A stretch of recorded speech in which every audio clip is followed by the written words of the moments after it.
Liz Clay, our next guest on Real Talk. Thanks for joining me. Now, first things first, before we tell the world a bit more about you, is got to pledge that you're not going to be fake. So can you guarantee everybody that you're going to be real? I can guarantee I will give you 100% Liz Clay today. Yes, that's what I want. The other thing that we always ask is one word to describe yourself. How would you describe yourself, Liz? I would describe myself as driven. Yeah. Why? I just I won't stop until what I want to happen happens. So there's nothing will get in my way. I had to think about a word for you as well, because I think driven's one that came to mind. Resilience came to mind as well. Yes. But I would say fierce for you. I don't know you really, really well. I just know you from a public sphere, but fierce in the mind and fierce physically. So, yeah. Well, I was with my friend Curtis and we were trying to come up with something and he said fierce, but I didn't want to describe myself as fierce because, but yeah. Like, oh yeah, I'm fierce. Yeah, I can say that for you.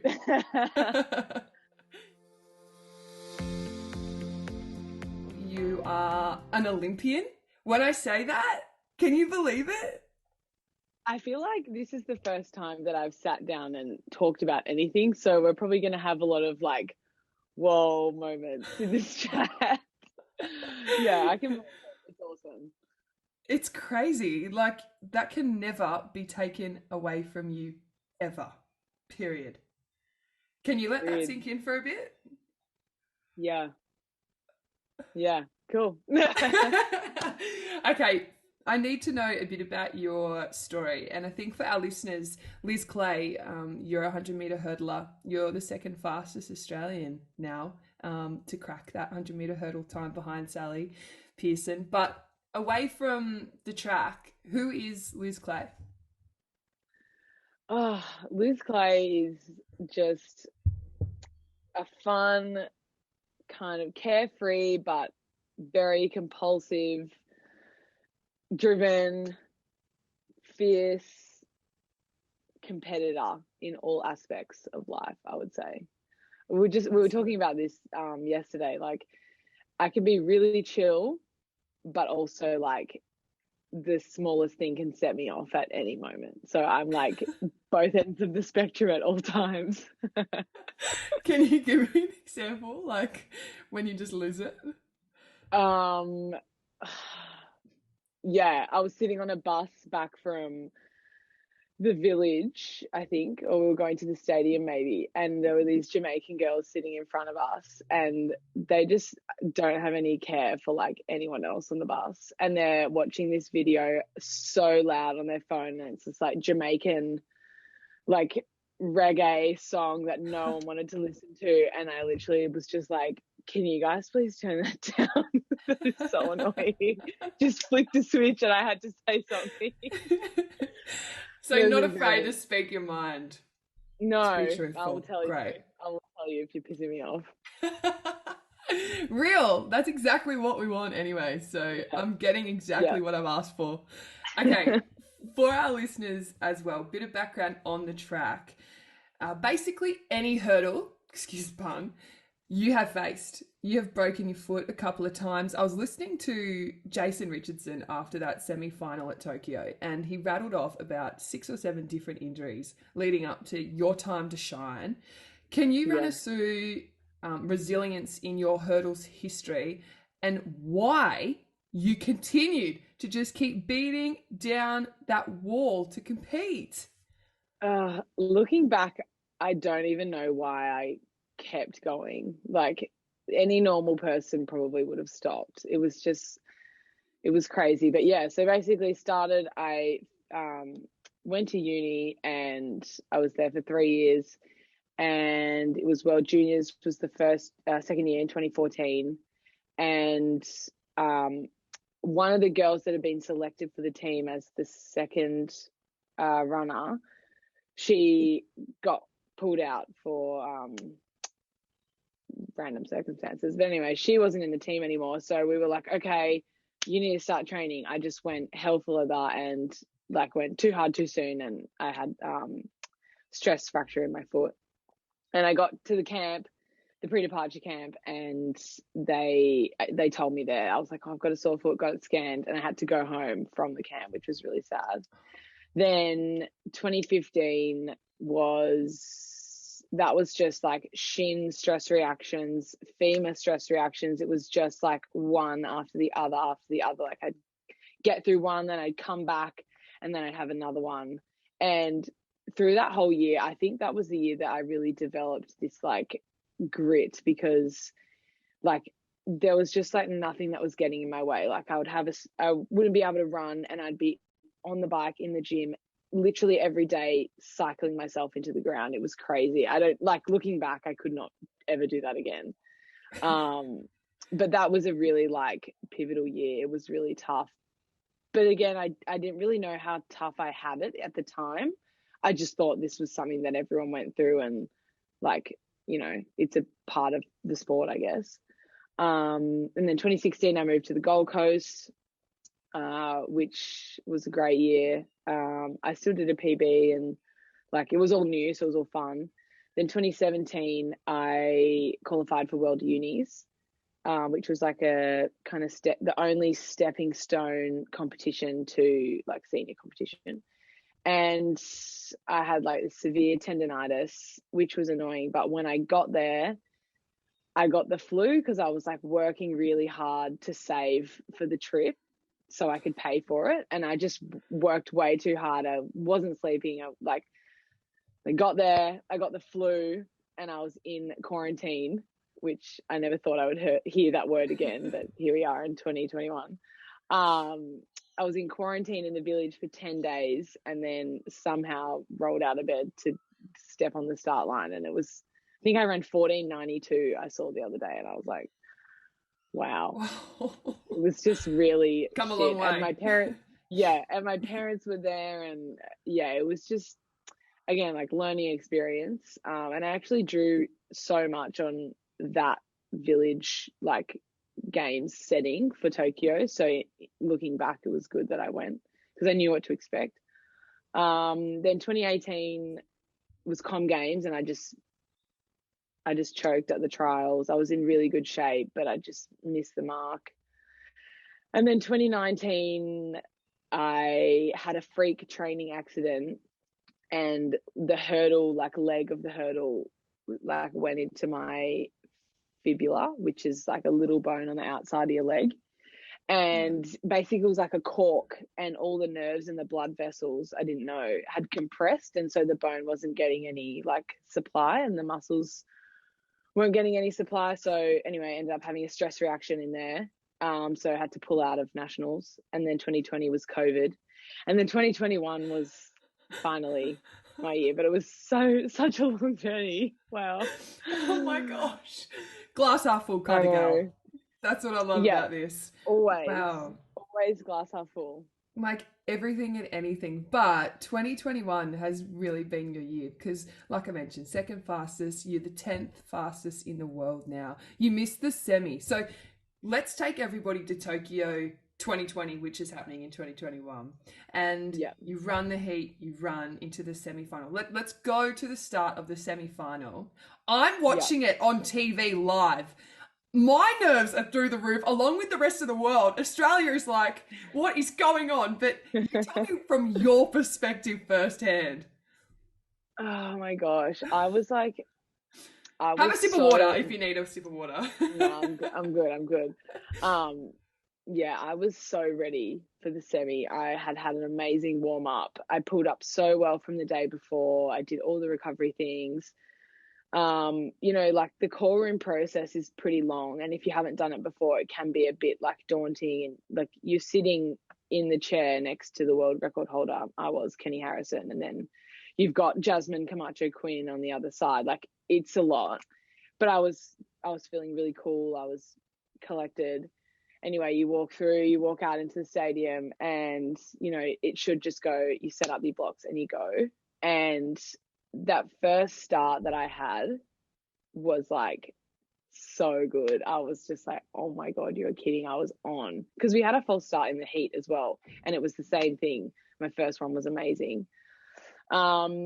anyway, and then I was like, okay, regroup, we can do it again. Second one was still so good. And I was like, oh, okay, like this is getting ridiculous now, but okay, you can do it one more time because the third one is going to be the one.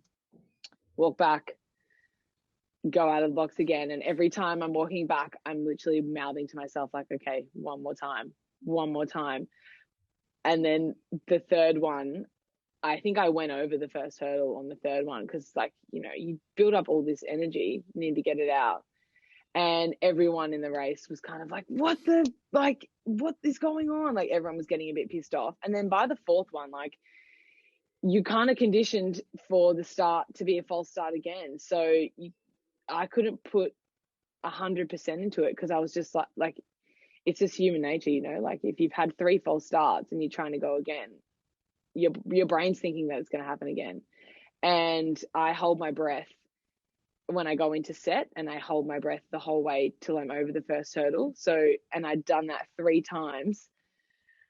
Like my brain, like I had like, it felt like I just had not a lot of oxygen to my brain or something because I'd been holding my breath, you know, like 3 times in a row. So by the fourth one, I was just absolutely fried. And it's no excuse because, you know, everyone in the race had to deal with those false starts. But for me, like, it was my first major. Like, we'd had a false start in the heat, then 3 is a lot to deal with. And I was just so ready for those first few. So sucks. But I was, to be honest, when I was standing at the start, I was very proud of myself of how I, you know, held my cool, just kept going through the motions, didn't do anything silly, didn't break, didn't get frustrated, just kept going. And I think that whole experience has given me so much confidence for any other race. Like, if you can deal with 4 starts at an Olympic semi-final and still run a PB, you can deal with anything. Like, nothing's going to phase me anymore. Like, when I go back to Australia, when I go back to Australia and race, like, nothing will compare. So good luck to you. Yeah, there's nothing that can phase me now. Has it ever happened before in a club meet, state meet, national? Never. Wow. Not 4. 4 was like really unheard of. And did the runners talk about it after with officials? Like, what's the ruling around it? Because I was thinking, I mean, I was so mad for you. And so many people were, which was great. I mean, we couldn't imagine how you were feeling. But what's the rules? Like, can you redo it the next day? No, nothing. And I think, like, looking back, the one thing I would have done was take my time a little bit more. Like, I probably would have pushed through a few hurdles, like ran down, walked slowly back to give ourselves a bit of time, because they didn't really give us a lot of time in between. It was kind of like go, come back, go straight away again. And I mean, like, when we were walking after the race, me and Kenny, I just said, like, those starts were fucked. Like, what was going on there? And she was just like, you know, she's done it all before, so she was kind of just like, yeah, you know, it's part of it. Like, it's whatever. And I was new, and I was like angry because I was like, my starts were amazing. Like, how can you be unfazed? But, you know, like, that's what I just got to learn. They're so above everything, and they've done it all before. But yeah, everyone was frustrated, and there's nothing you can do. Gosh, man, sour taste in the mouth. But then watching you watch the times and to miss out on the final, have you tried to erase that from your mind, or has that sunk in? Oh, I haven't even thought about it that much, to be honest. Like, I can't go back and change it. There's no point dwelling on it. I still ran the smallest of PBs. Hey, it's still a PB. 12:71, yeah? Yeah. 12:71 after 4 starts, and there was no wind either, no wind assistance. So all in all, like, that was a pretty good performance. And I just think, like, regardless of missing out on the final or whatever, I haven't really touched on that in my brain, because I'm just like, I can't change it. I can't go back. What is dwelling on it going to do? I've kind of just, you know, thought about, okay, the experience and what have I gained from that? And, what can I learn moving forward and what can I take into this European campaign that I'm about to do. So yeah, I mean, and I came third in the semi. Like, I got as close as you could get without getting there. So yeah, for my first major, I think, like, all of those things considered, it was pretty good performance. It was bloody awesome, mate. It was, yeah, it was incredible. I think we were just on the lounge going, that is not fair. That is so un-Australian. Yeah, Like, Tokyo yeah. can't do The that. whole But I wouldn't have wanted to be in the room where my mum was watching that night, because, like, I can just imagine. I watched a video of her watching the heat, and there are some things in there that that should never be shared. Because, like, they're sitting in Mona Vale, like, my brother's girlfriend's filming the screen, and you can just hear them in the background, and mum just gets further and further and further away from the TV, like, her voice. She's standing, like, at the back of the hallway, and before I've even gotten into the blocks, she's like, I can't repeat it, but there was some, like, if it was captions, it would just be, yeah, before I'd even done anything. So I can't imagine what she would have been, thinking in that semi. But yeah, such is life. what were they like after your family? Were they still super proud? Yeah, they were. They were so proud, and they know me. They know exactly how I would have been feeling. Everyone in your team knows. Like, I think every message that I got from someone, my reply was just, fuck that, fuck this. Like, I was so Yeah. angry. Like, Yeah. I couldn't believe it. And, I walked through the media thing, and I held myself together pretty well through the interviews. And then I think it kind of hit me, like, when there's a big walk after you get through the media, you go underneath, and there's reporters downstairs. And then it's a 500-meter walk on your own from the end back to the top of the stadium. And then it's another 200 meters back to the tents at the warm up.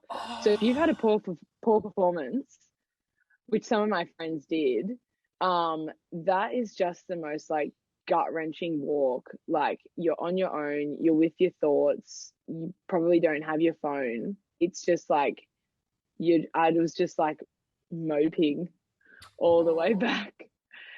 And, like, yeah, I don't know, I think that was kind of the lowest point. And then I went and sat in the stands and watched some other athletes compete and felt a bit better. But yeah, Try and take your mind off it a bit. yeah. Yeah.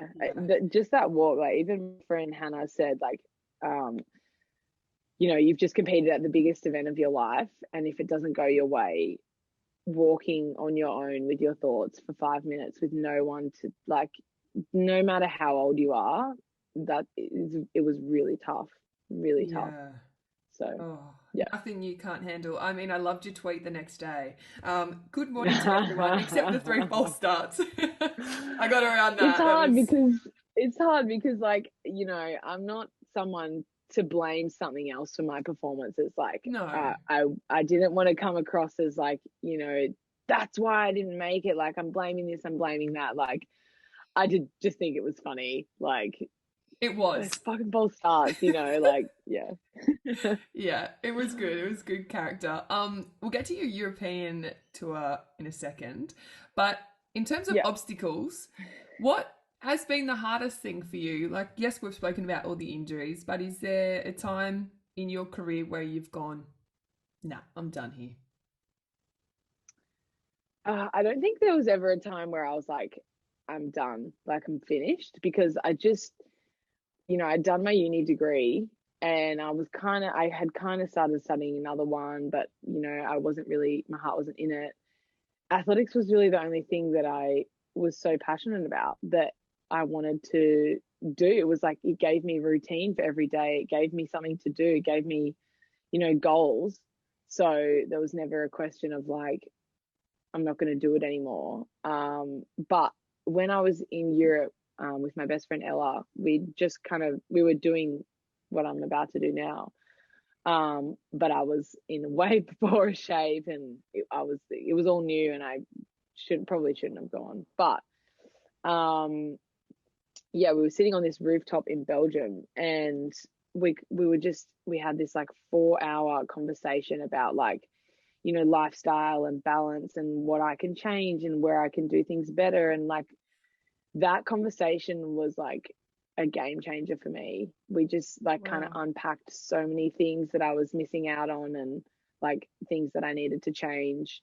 And I kind of went back from that whole year, 2018, I went back to training and my mindset was different. That was like the switch for me. I, you know, didn't take it as seriously. I enjoyed my life more out of athletics. I worked on, you know, my speed in training. Like I couldn't break 12 seconds for 100 meters, which, you know, stood out. How am I trying to run 12:5 if I'm running 12:5 for 100? So Yeah. yeah, that moment was probably like the key moment in my career. Just that rooftop chat. Really? I love that. Rooftop chat in Belgium. Yeah, And Ella, yeah, who's yeah. Ella last name? Ellen Nelson. She Wow. was Rio Olympian, 200 meters. Yeah. Oh, Yeah, that's unreal. And also understanding of each yeah, other's careers, right? So you can kind of yeah, help each other yeah. out. She'd been there and done that kind of thing. She'd been to the Olympics. She'd been to Com Games 2014. She's been on the Diamond League circuit. And I was like new, like out of shape. Like, yeah, it was really cool. It's really cool. Did she tell you some things that you might not have wanted to hear but needed to hear? Uh, no, I don't think so. Like, Okay. we just really unpacked everything about my life, I guess, in terms of athletics, like what I was missing, what I needed to do. Yeah, and it was spontaneous. It wasn't like we were like, okay, we're going to go up to the rooftop and work this out. It was kind of like, Yeah, yeah, just yeah, happened. Okay, so yeah. you're in Europe now. Where are you right now? Germany? Right now I'm in Cologne in Germany. Yes. This is Okay, my so Airbnb bedroom. cool. What's next? Tell me Yep. what's coming up now that you're an Olympian and all that. What's happening over the next couple of months for you? Well, yeah, so I'm here with Curtis Marshall, pole vaulter, and Rowan Browning, 100-meter sprinter. And the three of us are kind of just basing ourselves in Germany for 2 weeks to get, you know, back into some training. We had a little holiday in Italy, which was really fun. And I think we Loved all the needed it gram. just to, yeah, thank you. Boyfriends of Instagram were Yes. doing well for me in Italy. um, yeah, no, so we had our holiday, which was great, and then we're basing ourselves here for 2 weeks, so till next uh Friday, and then start racing again. So I've got to meet in Switzerland on the 21st, which is in Bern, and then there's like 10 days where I'm not sure. Hopefully get a meet somewhere, either Budapest or Paris.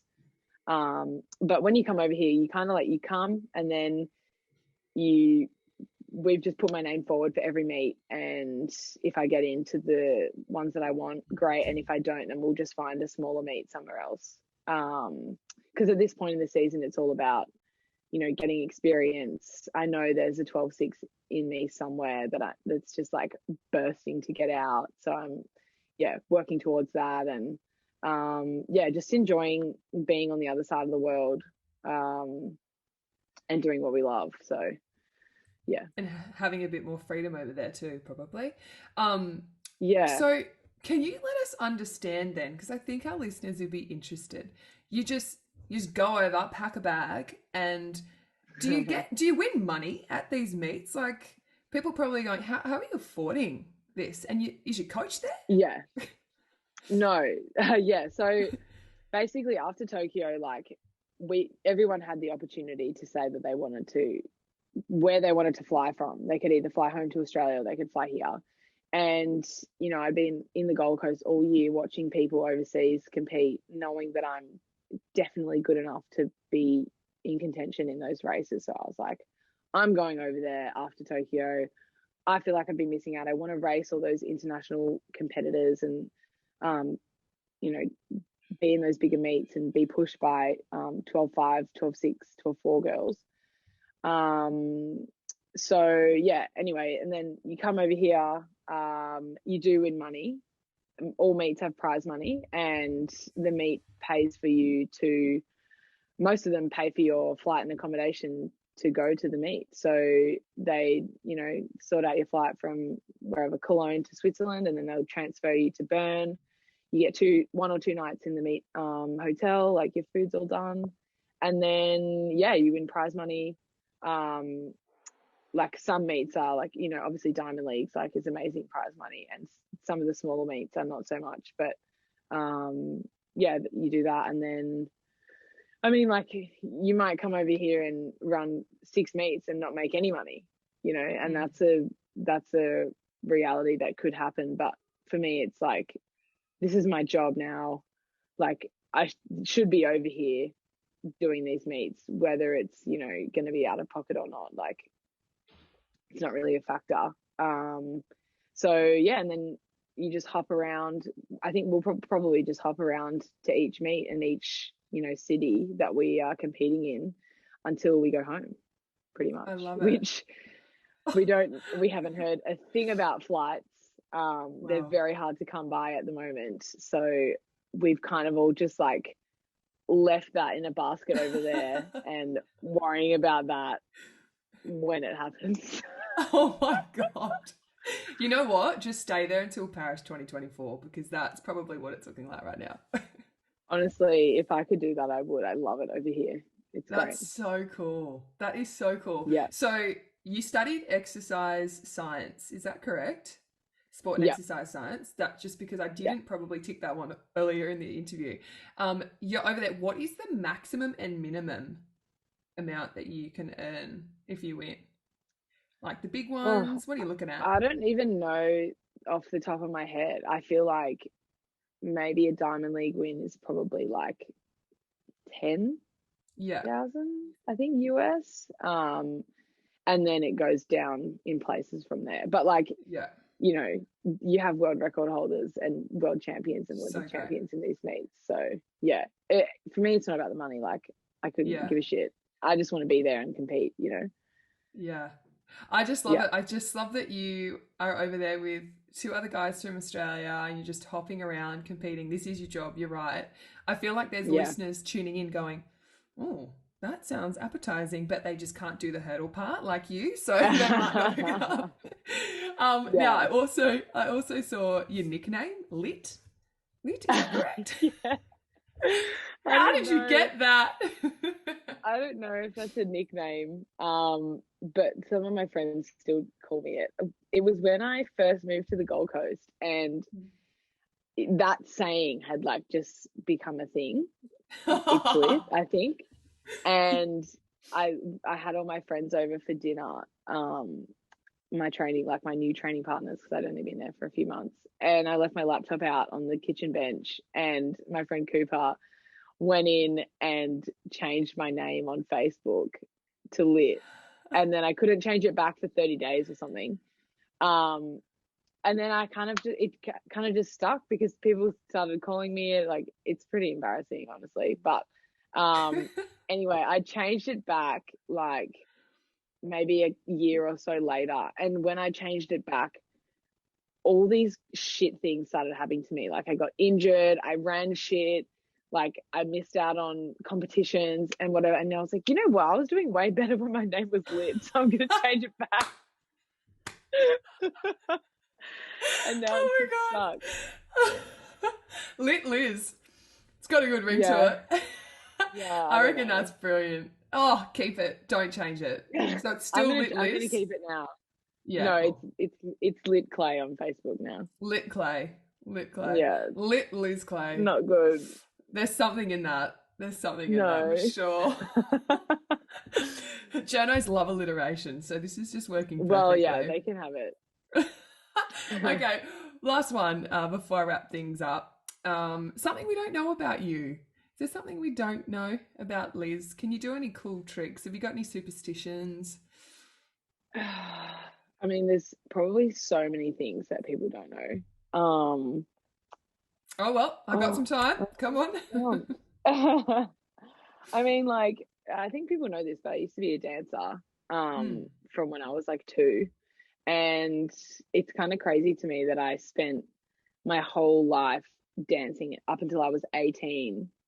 And then I just stopped and started doing athletics. Like, I feel like it's kind of a crazy transition. I did athletics through high school too, but yeah, it's crazy to look back and think like, wow, I spent, 20 to 25 hours a week when I was a kid and in high school doing dancing. And then I just didn't do anything with it. And I just did athletics. In saying that, I think, ballet and like all the stuff that I did really helped, create like the strength and the, power and like, speed that I have today. But yeah, that's kind of a weird thing to look back on. I didn't realize you'd done dance until you're 18.